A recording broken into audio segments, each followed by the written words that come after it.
Good morning, everyone. Welcome back to Breakfast with Bobby. I'm Christina. I'm here with my lovely co-host Bobby, and our friend Marcus is back with us again.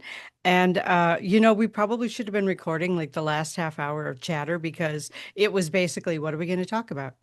I don't know. What do you want to talk about? What did we talk about last time? I have part two written down. What did we talk about last time? So, yeah, get ready for some morning chaos because that's what you're getting today. We're just going to talk about whatever pops into our heads, and I hope you get something out of it. But, the thing is that not everything has to be profound, and silliness is an important part of life. So I think that might work its way into the conversation. And we had a couple of notes taken get down. We'll see if we get to them or not. Good morning. How's everyone doing doing today? Oh my gosh, this is Well, really something. yeah. Because of all of the chaos this morning, and I tend to be a little bit more on the sarcastic side, and I was wondering, I know I've heard you talk about this before, Marcus, about what sarcasm does and the fact that your body doesn't understand it much. It gets a little confused. And so I thought, because I am a sarcastic type of person, could you tell me what is it that I'm doing to myself when I'm so sarcastic? Well, Go for it. let me start by telling a story about sarcasm. One of Story time. We for need me, cookies. when I was in my process, my a lot of my training, and I was really, really deeply, which I still do, but I was in the beginning stages of really examining parts of my personality. I grew up in a really sarcastic house. It was the primary form of humor, and I never really liked how it felt, but it was kind of so common. We were trained to have very quick responses, and it was like a one-upmanship and sarcasm. And so as when I was in my when you're starting to investigate yourself and learn about yourself, you start taking apart everything, and that's part of my deconstruction, is part of the way I function in terms of understanding your personality structure. So when I was in the process of unraveling and really examining all the different parts of me, I examined my humor. And I find deconstruction a very powerful tool because, for instance, it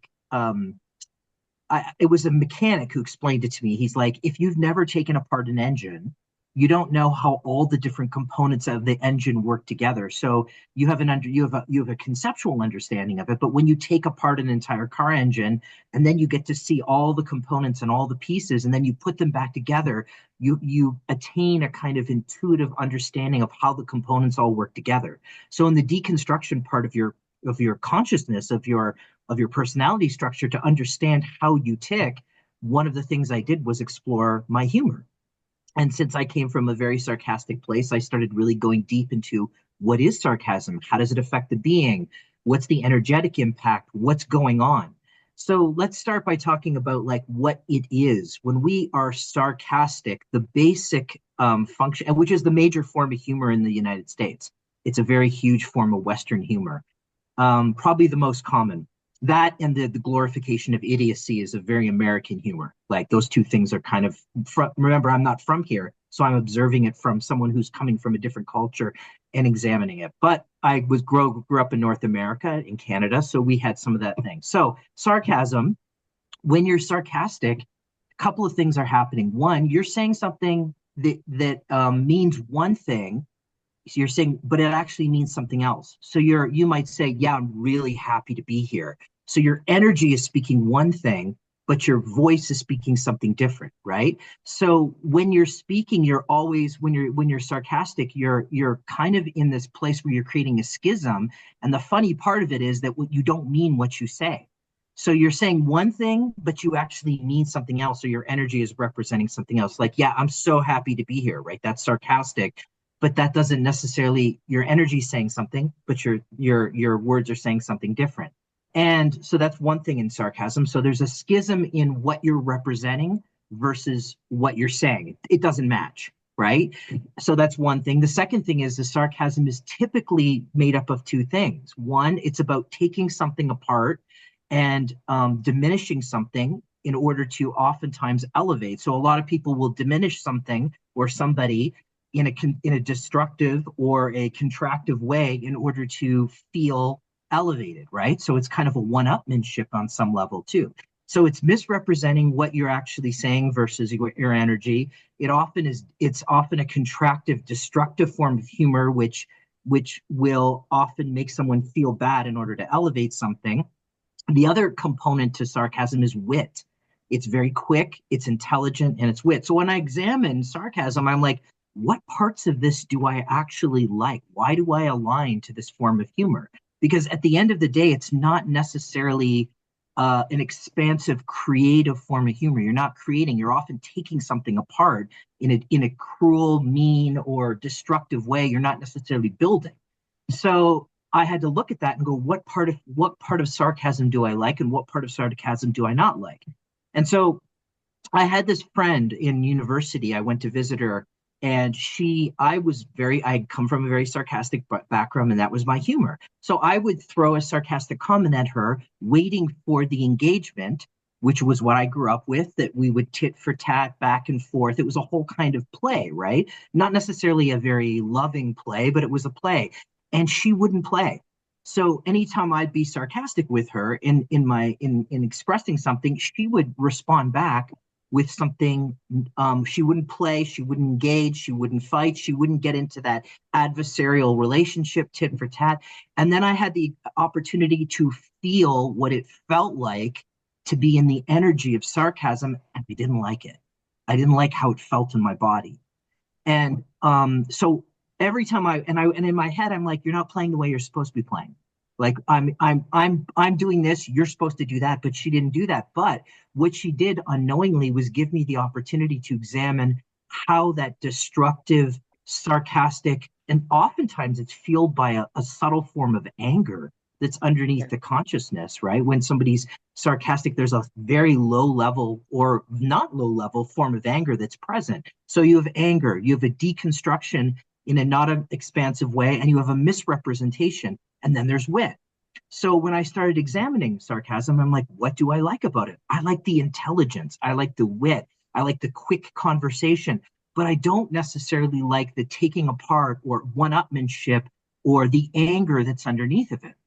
So as I started exploring my anger and examining how my anger played out in all different parts of my consciousness, it was obvious that I was going to have to look at my humor, and I didn't like it. I didn't like how it felt in my body. I didn't like when somebody wasn't engaged and we weren't wrapped up in that game. I didn't like when somebody what kind of impact it had. And when I started examining, I started recognizing how much subtle anger, based on my conditioning and what I was raised in and the kind of humor that I was conditioned with, it was present in sarcasm. So I always ask people, I'm like, what part of sarcasm do you like? Do you like the part where it's a one-upmanship and you're trying to one-up somebody? Is it that schism that we create, that representing one thing but saying something else is not good for the being?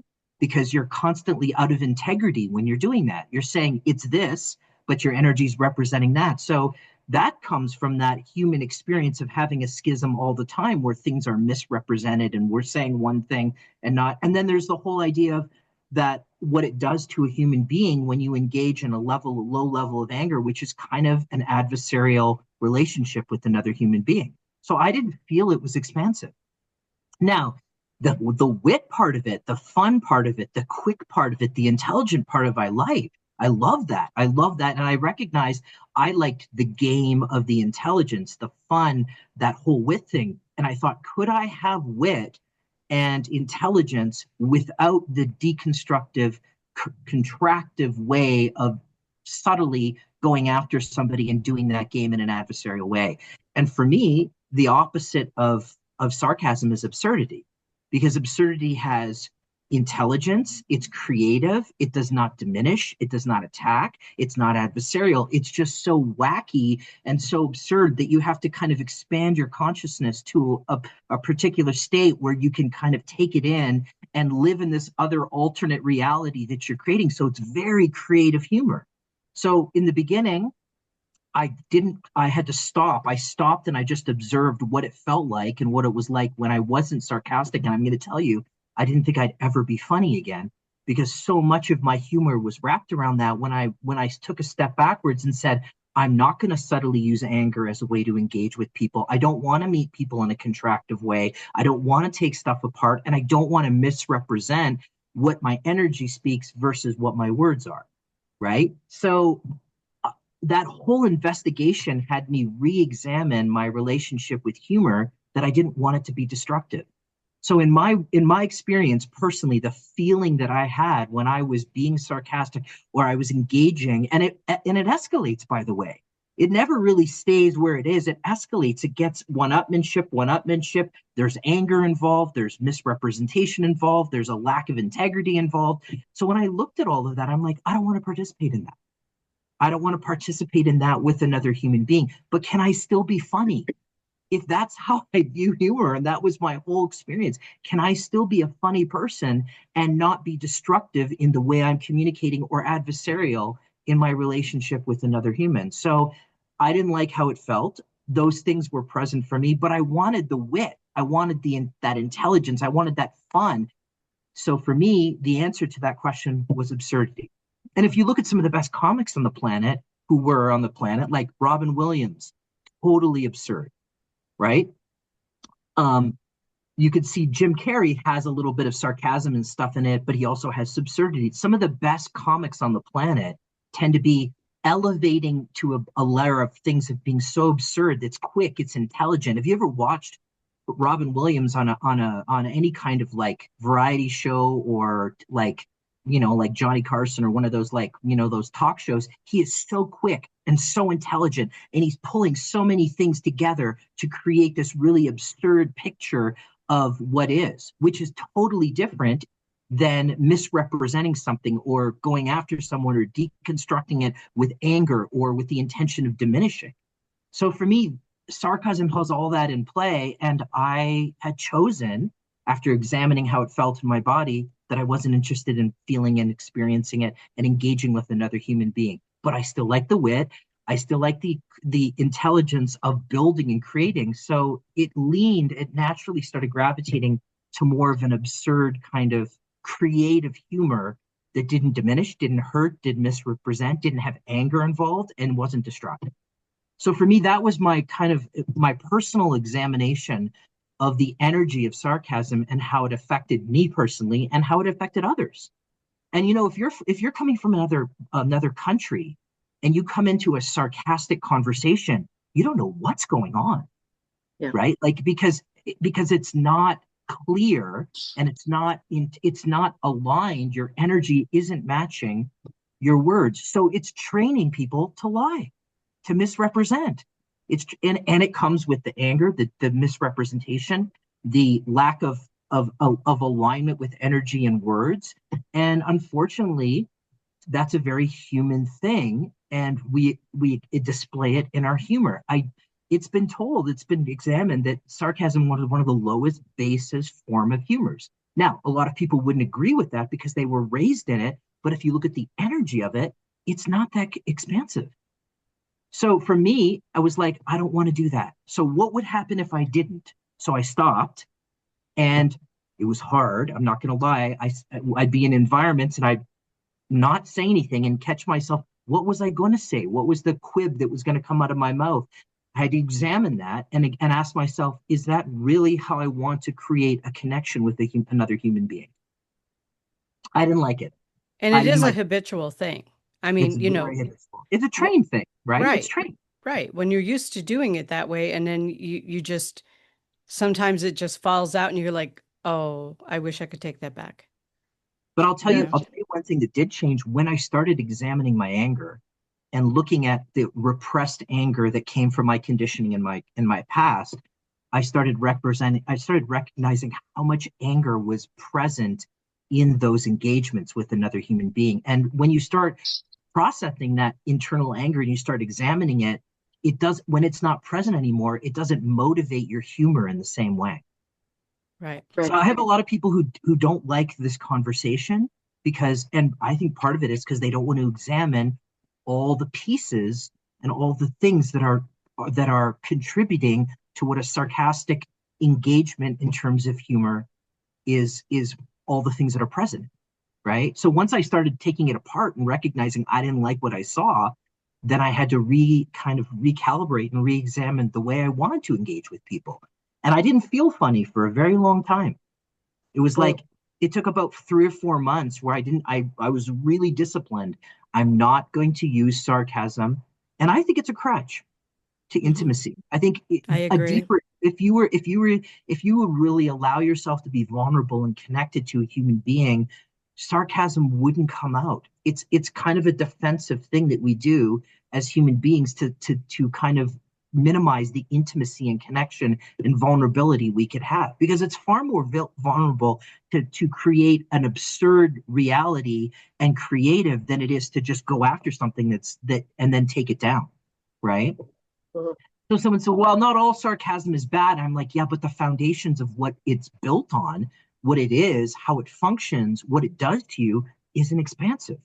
So for me, once I started examining, and that was that particular friend who showed me that even though I came at her with this sarcastic thing, she threw rose petals, and she never engaged in the game of going down that road, meeting me in that dark, under, I would call below the line, anger based place.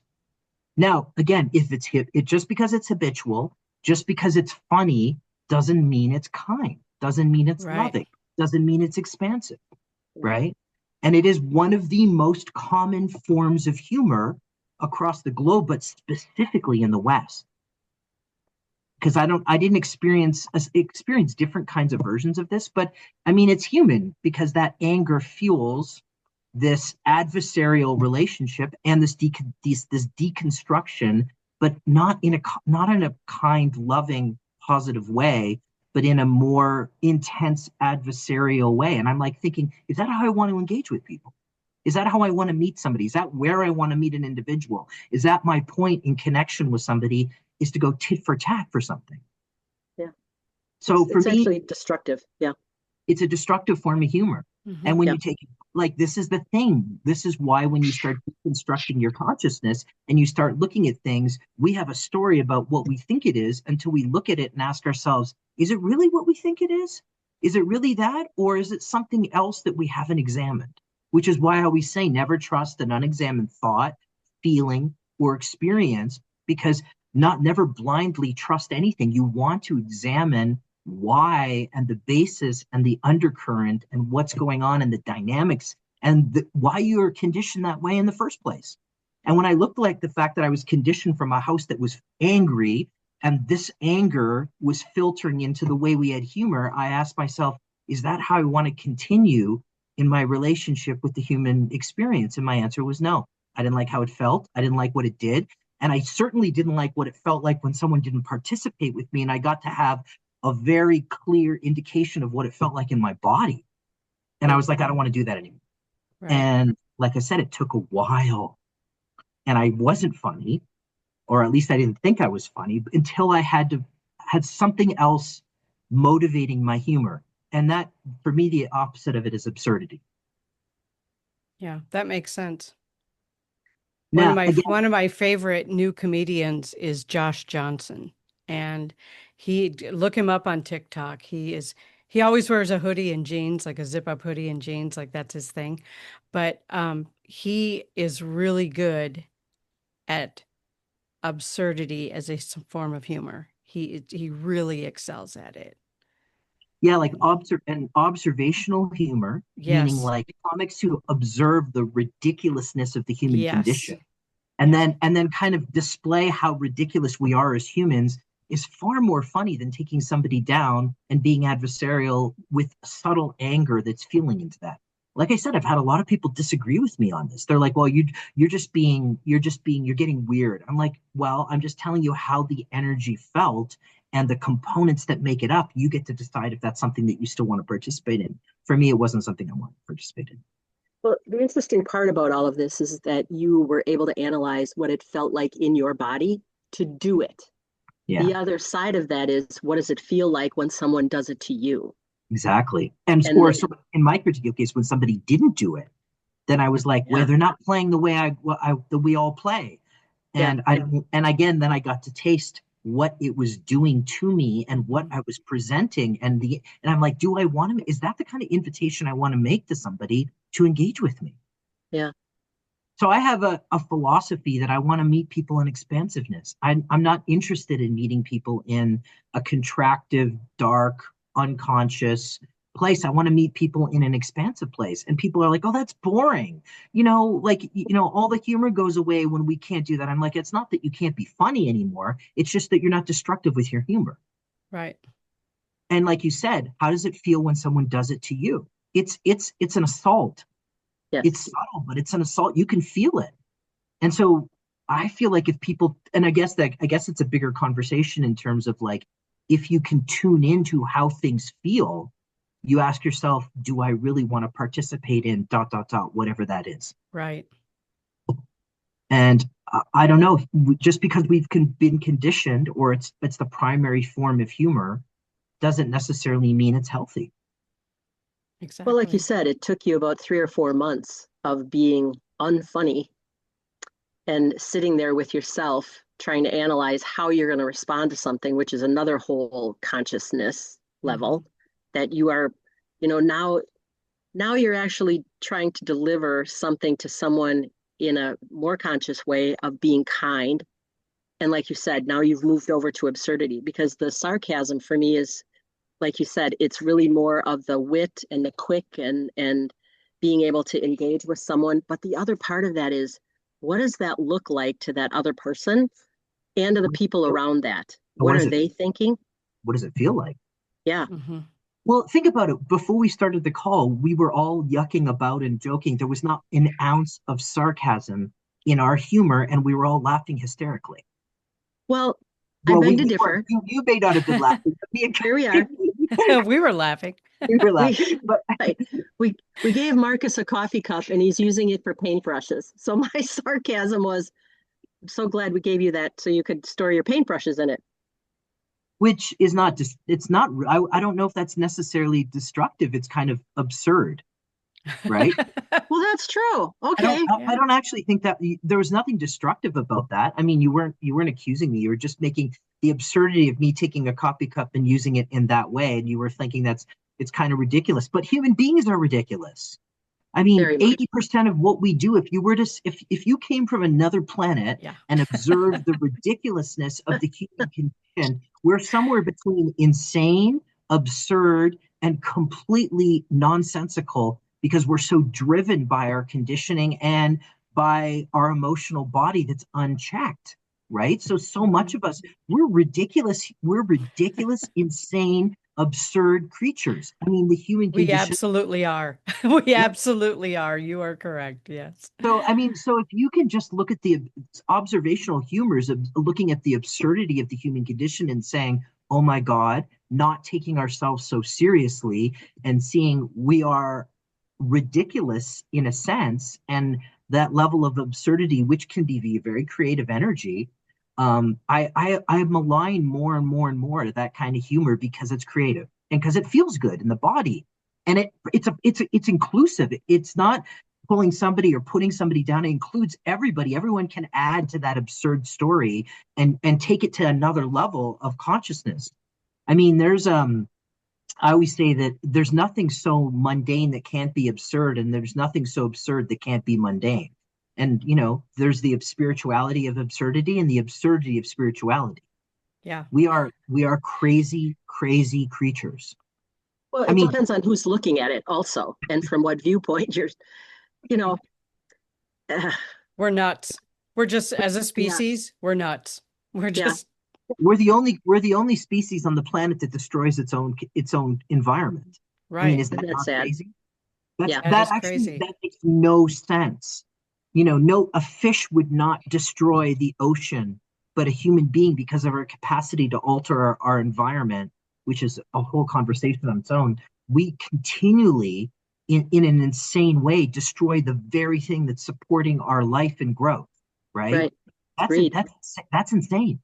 Yes. If I was Yep. coming from another planet and looking at that, I'd go, do we really want to engage with that entire species? Because they don't look like they got much going on that's expensive. Well, I that's probably agree. why That's probably why they're secretive about their visits here. Yeah, They we're a don't want case anybody to study. know. Yeah, right. Yeah. Do we want to engage? Don't poke the bear. Oh my Don't, God. oh my We'll just God, yeah. we'll A just be galactic quiet case about that. study. Or they're watching us going, wow, wow, like, you know, but that's part of that unconscious human anger. Again, I have had the same approach if I wasn't unraveling and examining my own anger? Probably not. Probably Right. If I not. hadn't taken the time to examine what was at the base, what was the motivating factor of sarcasm, I probably wouldn't have changed. But something Mhm. felt when you start to get more subtle in your relationship to you and nuanced in your relationship to how you feel, then there's things that you can't do anymore that you used to do that you did unconsciously that you can't do in an unconscious experience. Or Right. you don't want to do it because you don't like how it feels. And if you think about it, for me, everyone says, why do you always get people to feel? I'm like, well, feeling is a direct experience in the body.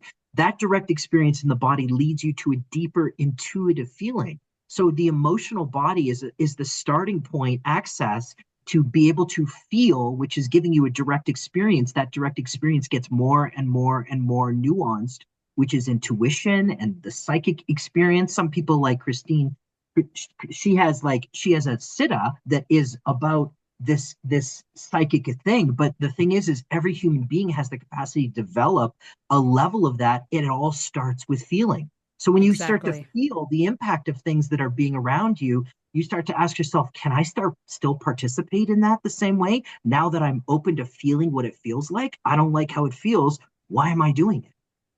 So much of my world got unraveled because I couldn't help but feel everything.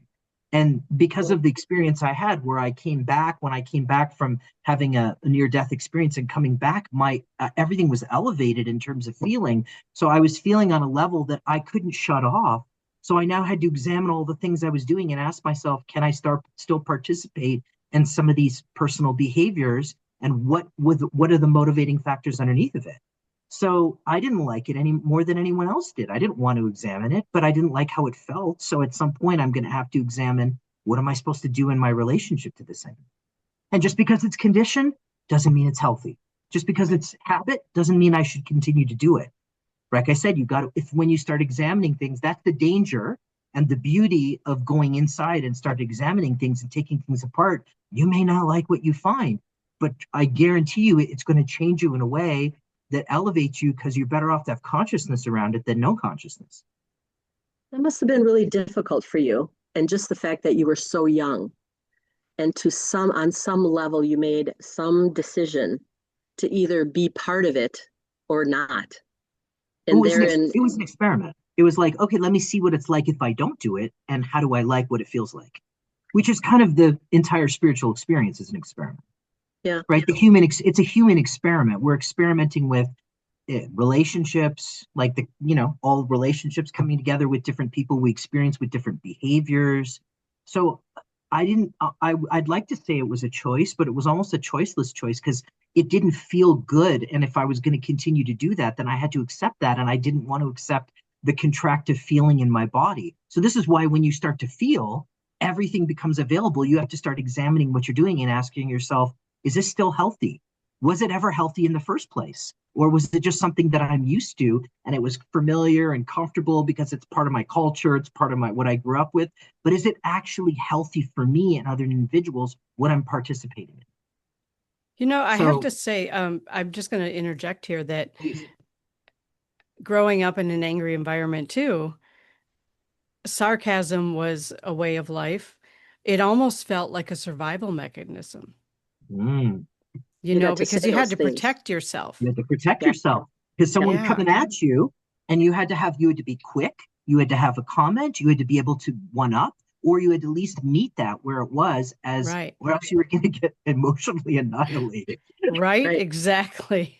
Exactly. I mean, but it did for me for a long time. It felt like a survival mechanism. Yeah. Well, it was And acceptable. It was acceptable in your environment, and you, in that respect, you belonged there. That was an right. acceptable thing rather than going against the stream of things and arguing or whatever, and then you would have gotten slapped. So Your Right. sarcasm and everyone else's was the belonging piece that made you part of that enteric coding, so to Right. speak. And at the time, it felt safer. Yes. It was safer, and you felt included because it was part Right. of it was the culture of what you were being raised in and your outer culture too. I grew Yeah. up in a blue collar town, very rough area, lots of anger, lots of defensiveness, lots of adversarial relationships. Mm. It was part of the culture. Right. Same in a farming town, but yeah. And Mm. then when you go into a culture where it's not, or you meet people where that's not part of the dialogue, you feel, whoa, what the heck am I doing? And that's self-examination. This is why a lot of people don't want to self-examine, because if you self-examine, you may not like what you find. And you may Exactly. have to unravel it if you want to live in a different way, or if like I said, if it feels, and I don't think people are aware of how it feels. If you sit and actually feel what energy you're in, what emotional state you're in, and what your intention is in that engagement. Is it healthy? Is it expansive? Does it elevate the environment? Does it offer value? In my opinion, it doesn't. For me personally. Right. And that Mhm. is the difference between a growing environment and a survival environment. That's the difference. Yeah. Yeah, you're either surviving or thriving, and Hmm. it's it you have to change your life in order to choose that you're going to thrive rather than Exactly. just survive. Exactly. So I feel like that deconstruction, whether you have to do it because you feel something and you want to examine it, or you're doing it as a process of understanding how you move in the world, Hmm. just because you move in the world that may doesn't mean you need to continue to do it. That's why people always say, oh, that's just the way I am. I'm like, well, is just the way you are? Have you ever examined whether you want to be that way, and whether the way you are, just that's who I am, is you have the ability to adjust that if you want to. It Hmm. just Mhm. really depends on how you feel about it. So then people don't feel because they want to be desensitized, because they don't want to really experience the impact of some of their behavior and the way they engage in the world, what that does to another human being and what it does to themselves. Because if you start examining it, you may not like it. There are things you will find that are really powerful and beautiful too. It's not like it's all bad and ugly and mean. You're going to find some really beautiful parts of your consciousness when you start going inside, but you're also going to have to recalibrate some of the things that don't work. Just because you've always done them doesn't mean they continue to work in a new elevated state of consciousness, or a new consciousness that doesn't isn't fueled by anger. And for me, it was when I started examining my anger. That's when it came up. Not because I didn't, it was the anger part of it. Because when I started unraveling the anger, I started realizing how much of that was filtered into so many things as a survival mechanism, right? Mm. Right. So again, people are like, yes, I'm not sure I want to do that. I'm not sure I want Yeah. to go in and look. Well, You I know, didn't. that deep dive, that can be pretty uncomfortable. I get Oh, it. yes, Yeah. absolutely. And I mean, and again, that's why doing it with love and compassion and as an experiment and an open, receptive space, not in judgment, because a lot of people end up judging their own process. It's so crazy. People, I've seen this all the time with people. They get to this place where they're not judging themselves and they're not self criticizing themselves anymore. And then they go back in time and then they judge themselves for having judged themselves in the past. Right. Right. So you could see Right. that creates a loop in the consciousness where people start beating themselves up. Oh, I should have been more evolved sooner. I'm like, Well, well, I mean, like, aren't you still participating in self criticism on some level? Again, Hmm. because now you're sure. criticizing what you could have and should have been earlier. Now that you're in this elevated state and you're not doing it anymore, now you're judging yourself because you didn't do it sooner. Like I said, human beings are crazy, like the way we Yeah. function. So to me, that's all We part of totally are. anger. It's all part of contraction. It's all part of self-examination, asking yourself, if you look at the most elevated spiritual beings on the planet, which I've had the privilege of being around for the last 20 or 30 years, in some of the most elevated humans, I don't see that their natural state is sarcastic. Have you ever seen the Dalai Lama be sarcastic? It's Okay. not. I don't. Yeah. There's an I don't think he's got it. childlike innocence in his engagement, and a kind of open receptibility to be available to all the things in the world. And that innocence is radiant. That radiance is expansiveness, right? But Hmm. human beings, man, we live we live in the sewer. And this is something that I wanted to what's been coming to my mind too is that so many of us do live in the sewer, and so many of us have a negative feeling, thought, idea, however you want to put it, about humanity as a whole. How are we ever going to feel good about ourselves if we can't feel good about our species? Mm.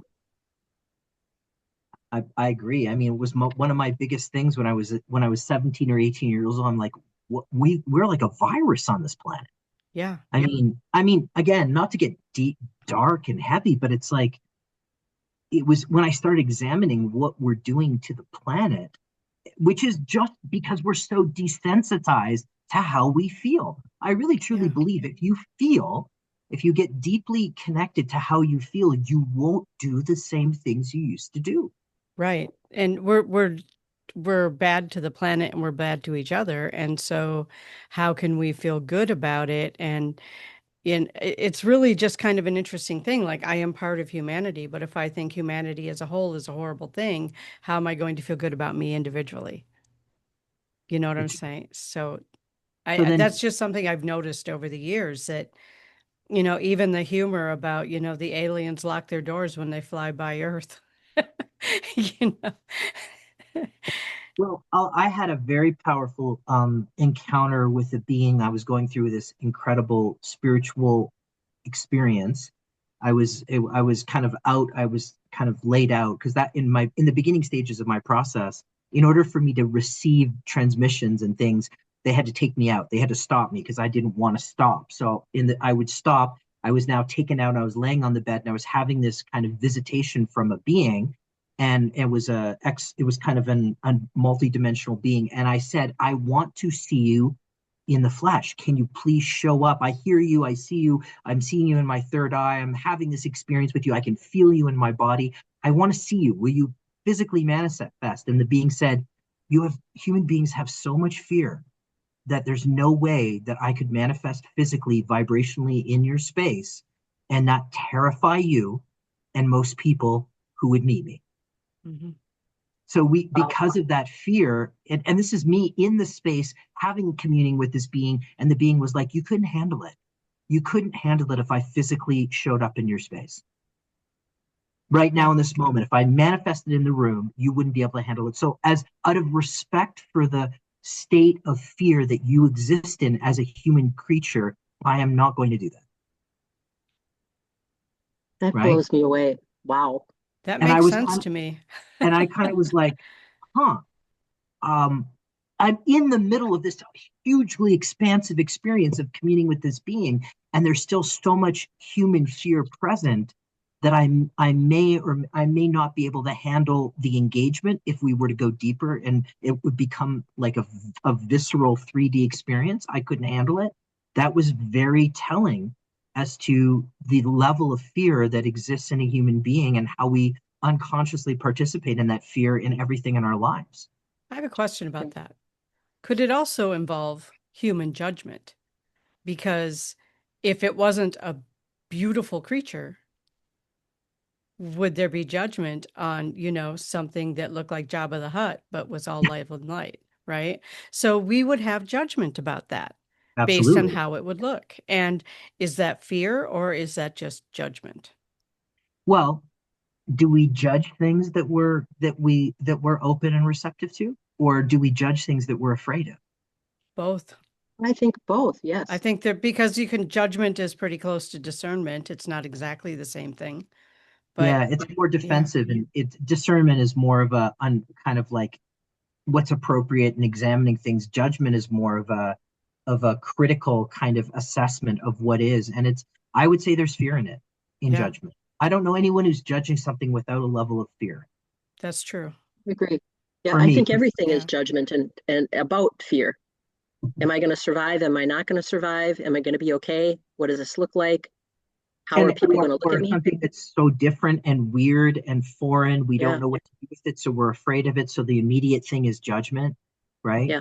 Hmm. Um, Uh, or it's based on what we view as appropriate and inappropriate in terms of our own conditioning. So we're judging people on behavior. I don't know anyone like, and again, what if this being was radiant and beautiful? I often said we're far more afraid of expansiveness and the radiance of our own consciousness than we are of the darker sides of our consciousness, because That's we don't true. we illustrate that we will engage and participate with the shadow side of our consciousness way easier than we engage with the radiant side. And what would happen if we truly acknowledged the beauty and the absolute expansiveness of the human condition and what we were capable of? We'd have to examine what we're doing and ask ourselves, do we want to participate in what we're participating and the way we're doing it? Right. But human beings have the capacity to be that. We have the capacity to be the most expansive, radiant, beautiful, kind, loving beings. But there's a lot of fear around that expansion, and it will unravel some of the conditioning we have, Right. because you can't necessarily live in that expansive state and still participate in some of the things you used to do. Right. Like, for instance, when you start purifying your body, you can't eat the same foods anymore, right? Right. Let's say you start to get really, really clear about how certain foods are affecting you.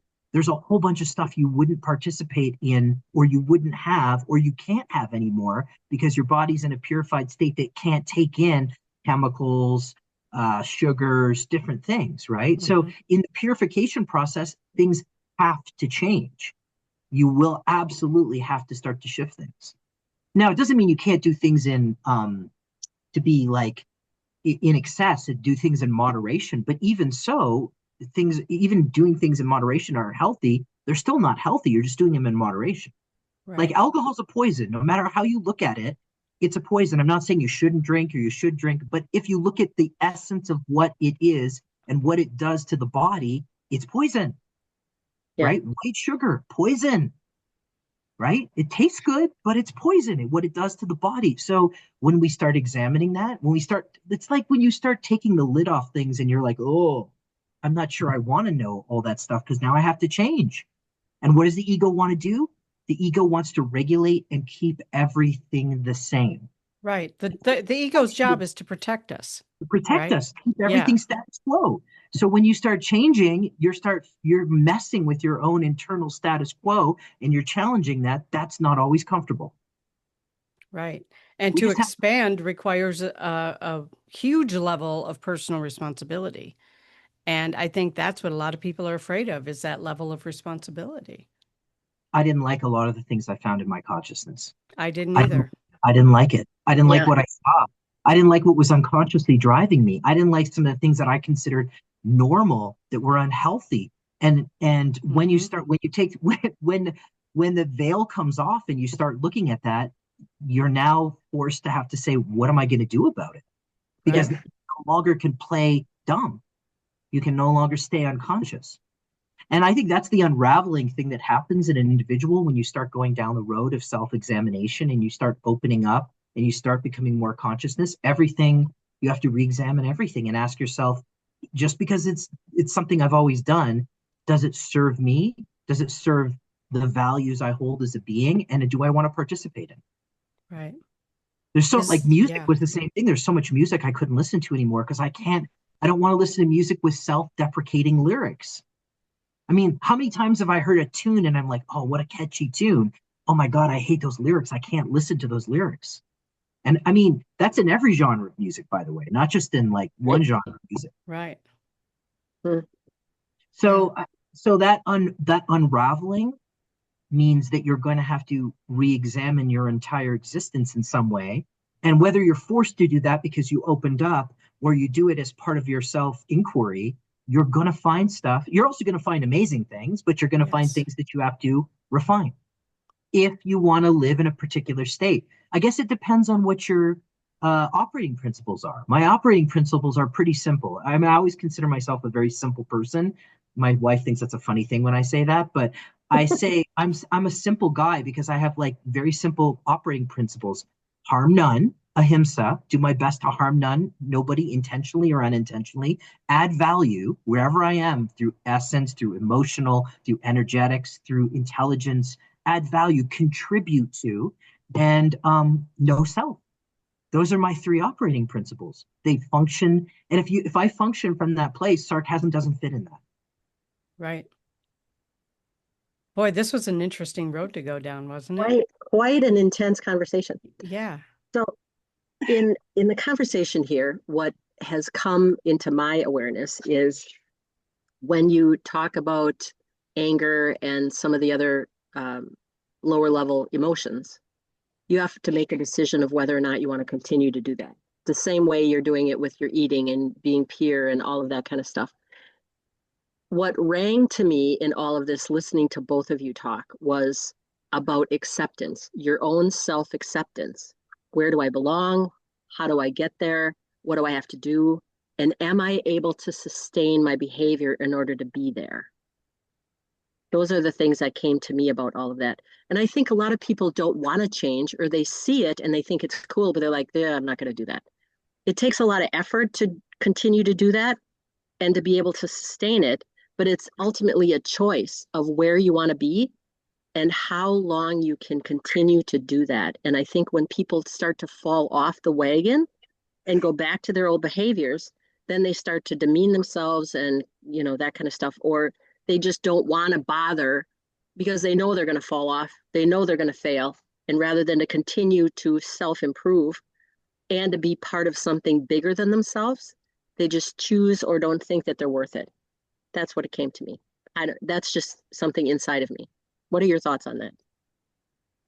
Go ahead, Christine. You want to start on that, or Sure. Well, I completely agree with you. And then, if somebody does set out on the idea or the adventure or the journey of self-improvement, and then they fell off the wagon, well, that's just another layer of shame now added on to what they had before. And I think the other thing that hasn't come up in this conversation is shame.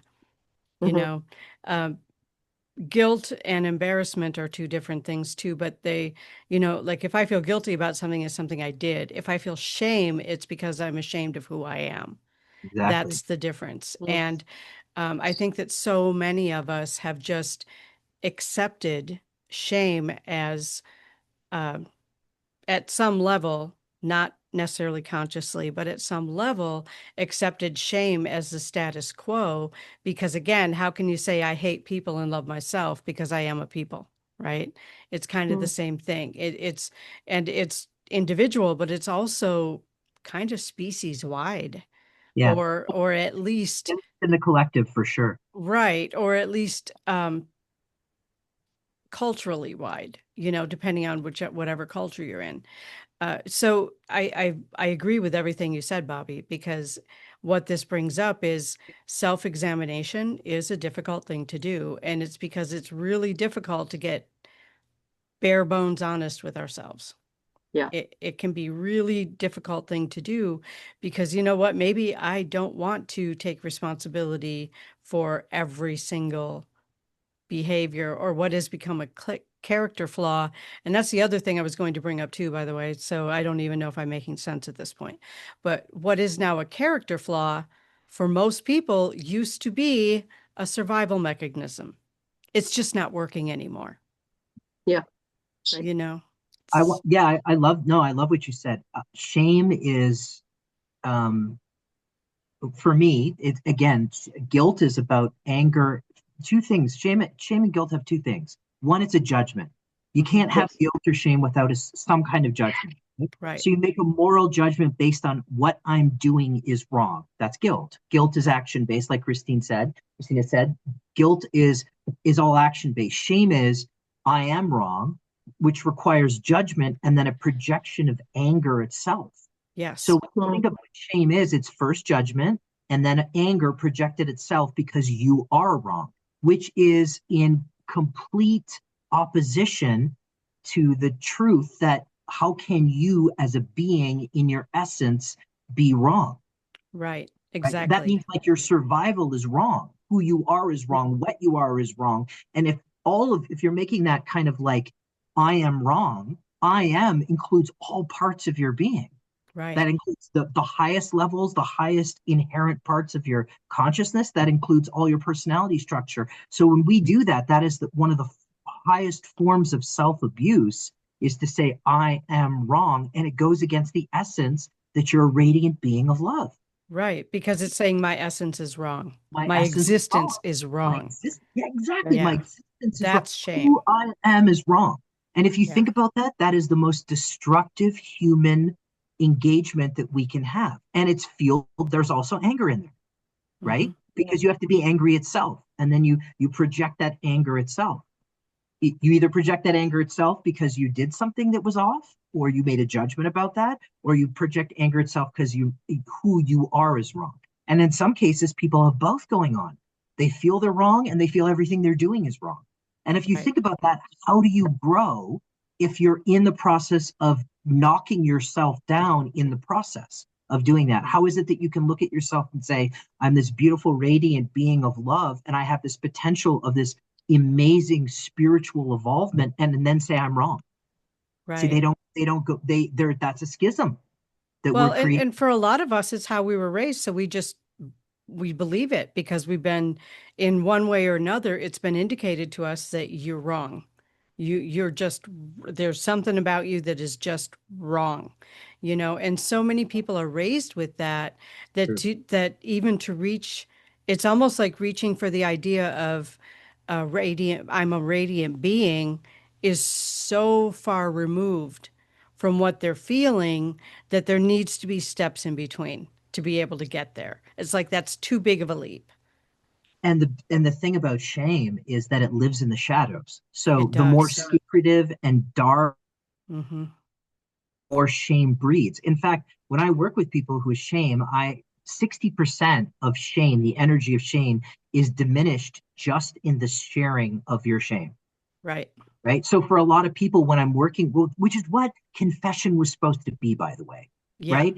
Yeah. Confession was supposed to be going into a safe environment with somebody who's non-judgmental, who you're opening up, vulnerably sharing the things you've done that you've considered wrong, which is really a moral discussion. I'm not, and that's a whole other conversation. But anyways, you go into this environment and the individual holds space and allows you to speak openly about the things that you've done that are out of alignment with self. And in doing that and exposing that and bringing it up, you diminish the energy of secrecy, which diminishes the energy of shame. Right. So one of the Because tools, shame grows in secrecy. Yeah, shame grows in absolutely. secrecy, right? Because it's a secret thing that we do in this deep, dark part of our consciousness to ourselves. Hmm. So when you start exposing it, and again, I say some people are like, well, I'm not going to tell you all the things I've done and I'm ashamed of. I don't feel safe to do that. And I'm like, okay, then don't do it with another human being to start with. Do it with yourself first. Examine it in your journaling. That's what I did. I started the examination of I made what I call a shame list. I went through all the things that I felt like that I was wrong, that I was bad about. And then when I started examining all those points, I recognized like 60% of those points, they're not real. Right. Just because I have shame about it doesn't necessarily mean that I did anything wrong. It's this whole judgment that was conditioned around it. And in the exposing of it with self, that's the starting point. And then the second part of it for me was putting it into an environment openly with somebody who could hold space with that and wasn't going to judge me. And in doing that, there's a kind of elevated energy that starts unraveling shame, and you start to examine it and ask yourself, do I need to continue to do that to myself? Everybody makes mistakes. There are things that I have the ability to change that. I have the ability to not do that anymore if I don't like it. Right. But living in that energy, that keeps us in this, it keeps us in a more contractive and a denser vibrational reality, Right. especially Yeah. when you're going after your being and saying, I am wrong. I mean, even saying that doesn't feel good. Right. Right. Right. Right. So yeah, I would say that the motive, I mean, so that underneath of that is anger and judgment. Judgment. And what is judgment? Judgment is some based on some moral, what that's right, that's wrong. This is why I have issues with morality. I'd rather be in a vibrational relationship with reality, not a moral one, because moral is subjective. Moral is something that's been conditioned. And what's moral here in the United States is not necessarily moral in other countries. Right. Right. Right. It's all different based on conditioning.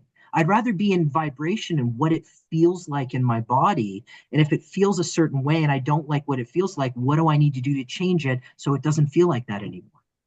Right. I'm Bobby, did motivated we by answer your question? I'm sorry. Did we answer your question? Did I have a question? I don't, did I ask something? What did I ask? I don't no, remember. you shared about the experience of what it felt like for you in terms of the alignment and Hmm. doing certain things and how that what your perception of it was.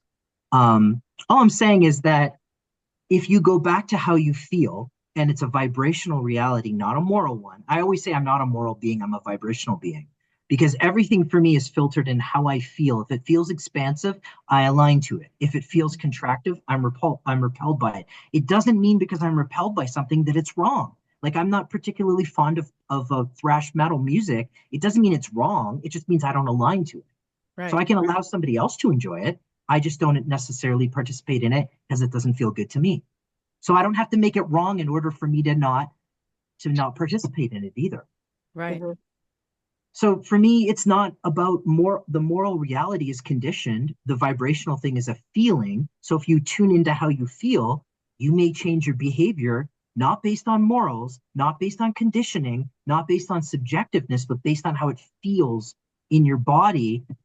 I feel like that would change the nature of how we engage with each other. We wouldn't do the same things anymore. Right. Hence why I'm not participating in sarcasm.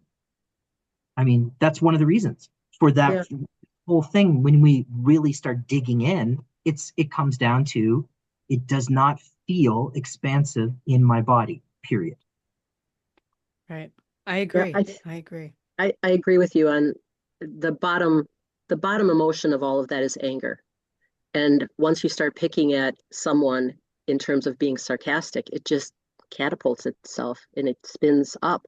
And then pretty soon you're at this high level of anger that you're actually hurting someone. You're doing that down here anyway, but it just gets bigger and bigger and out of control. Yeah, it starts covert, right? I mean, Hmm. Yeah.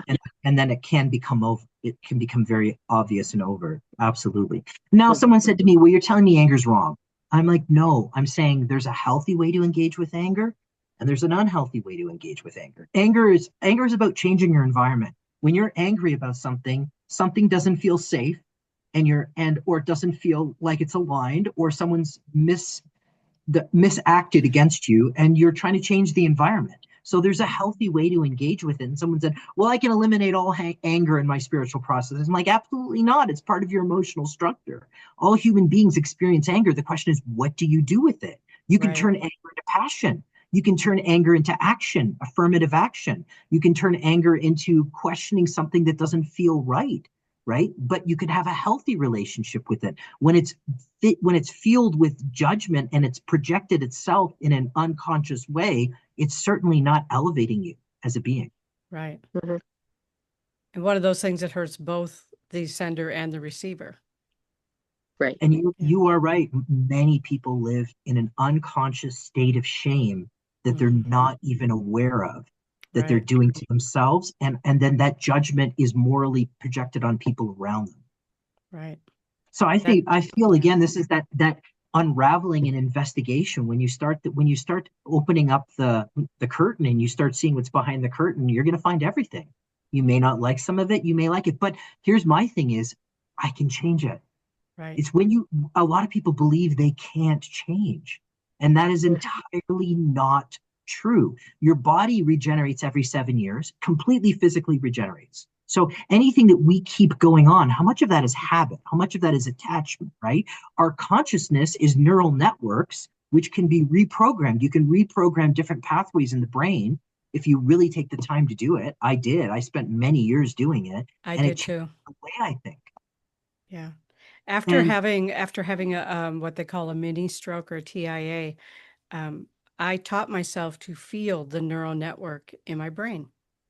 And it's one of those things that I mean, I've had neurologists tell me you can't feel your brain.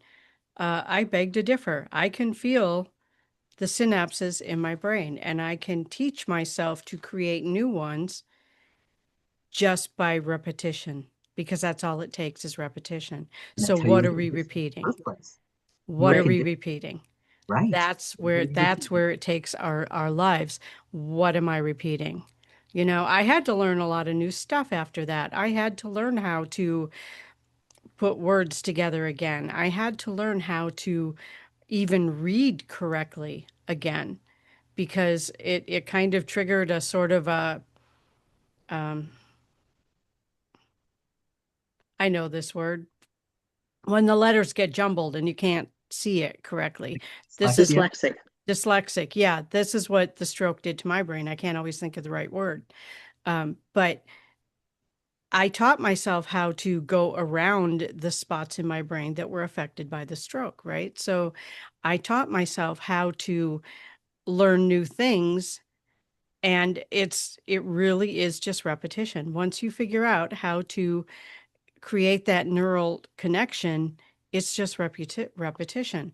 So that's how shame, I think, and all kinds of other negative things get passed down through families, is that your brain is trained very young by people who have shame, who have anger issues, who have addiction issues, who have whatever it is. Your brain is trained from even pre-birth to Yes, Yeah, follow that pathway. yes. So that's when it. you go to change those things, it's not always easy because you are literally changing the structure of your brain in order to change your life. But I think some people are going to question that particular statement that you said, that you can teach yourself how to do that. In from a viewpoint of where I'm coming from, watching and listening to y'all, um, religiously, scientifically, we are part of God. He had that power. We have that as well. It lives in our heart and in our minds. And if we choose to expand that, the possibilities of what we can create are endless. Oh, And the absolutely. possibilities of what we can do, not only with ourselves, but with each other, is even more powerful. Hmm. And I think that we're almost out of time here, aren't we, Christina? Yeah, we're pretty So close. Yeah. this has been an amazing conversation, from starting out to good Lord, what are we going to talk about today? To oh my God, I hate to say this, but should there be a part three? Oh my God. We couldn't even remember what part two was supposed to be. I Let's not right, set ourselves exactly. up. However, I always welcome Marcus to come back to the show because it's always a great conversation and a very enlightening experience. Um, I want to highlight my friend Bobby for a moment, who has started a new business. A Would little you like to bit. tell us about it? No, I want you to tell. It's easier to come from someone else for me. Well, Bobby has started taking clients as a shamanic healer. And I don't know, I don't have the specifics. Like, where is that? Where do you do that? Well, I'm seeing people in Mosquito, and at the end of August or so, I will be seeing people in Elm Grove, and I'm working with a somatic stretch practitioner who is he's got a master's degree in I want to say he has a PhD in physical therapy and a master's degree in psychology. So what he does physically and scientifically, the other part of that is what I do spiritually. So we work together on that, and we refer patients back and forth. I love Beautiful. Um, that. Can I point out, just because yes. this is a worldwide show, that Muskego and Oh, yes. where was the Mosquito, other? Wisconsin, and Elm Grove is in Wisconsin. And It's a yeah, suburb Wisconsin of in the Milwaukee United States, in case in that the wasn't United clear. Yeah. States.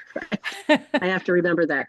We're not in England and we're not in Kansas. We're in Wisconsin in the United Yes. States. Yes. It's been an amazing journey for me, and I so appreciate the two of you and being my colleagues and my teachers and my mentors on whatever level you show up as. And I'm just so grateful for your company in my life. So thank you so much for that, and that you guys are willing to take care of me on some level.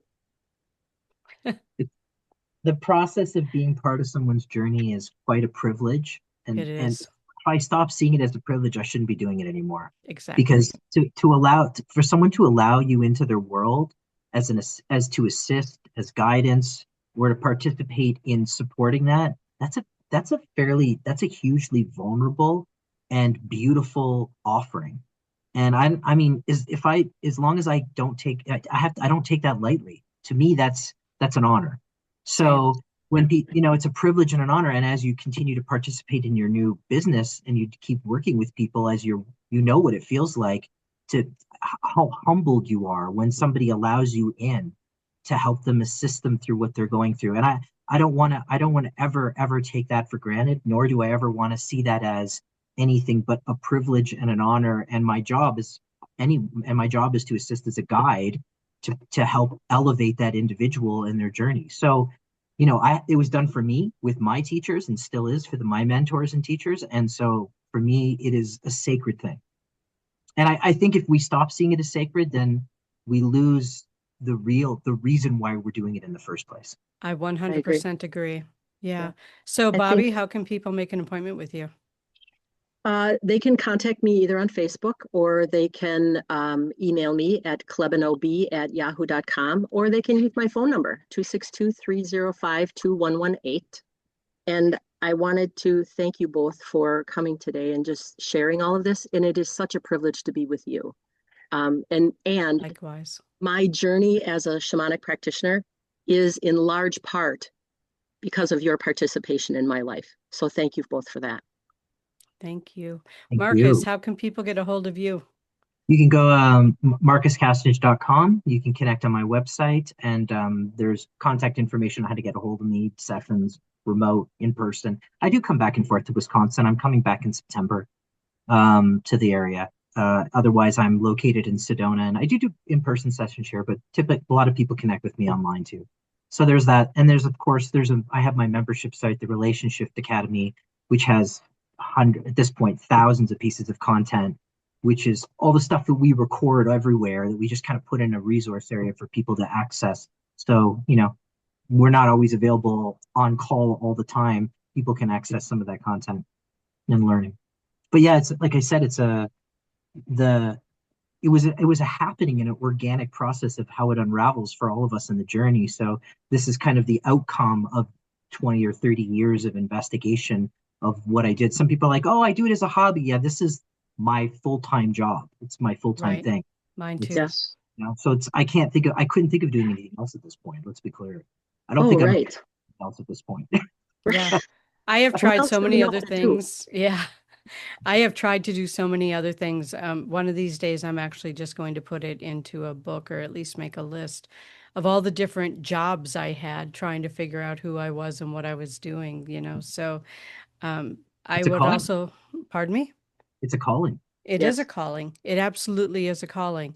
I just want to throw my information out there too. If you want Please. to make a private appointment with me during the week, especially, I do online and phone consultations and readings and all kinds of fun stuff. But you can make the appointment via my website at christinabloom.com. You just scroll down on the main page and there's a little form to fill out, and it will send me an email and I will be in touch with you to set up an appointment.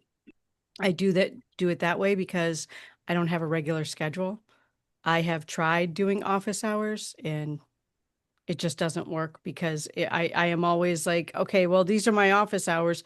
Oops, got to go do that. So it just never seems to work for me to do that. So um, all appointments are by request, classes are by request. There's a whole list of classes on my website. You can also get a hold of me through Facebook at christinalbloom.com, just so there's no confusion. And yeah, so there are ways to get a hold of me to make a private appointment. If you would like to do a home party, I also do readings, psychic readings, gallery readings, seances, whatever it is. I mean, it's like I have a plethora of things that I can offer for home parties or business parties. So I wanted to throw my information in there too. So thank you, everyone. This has been a great conversation. Thank you. This has been amazing for, Yeah. for It's always a three pleasure to people. be here. Thank you guys for having me. Yeah. Well, Marcus, honestly, a year and a half ago or so, if you would not have texted me and sent me a message and said, I want to be on your show, we probably wouldn't have a show. So thank you for that. Yeah. She's not wrong.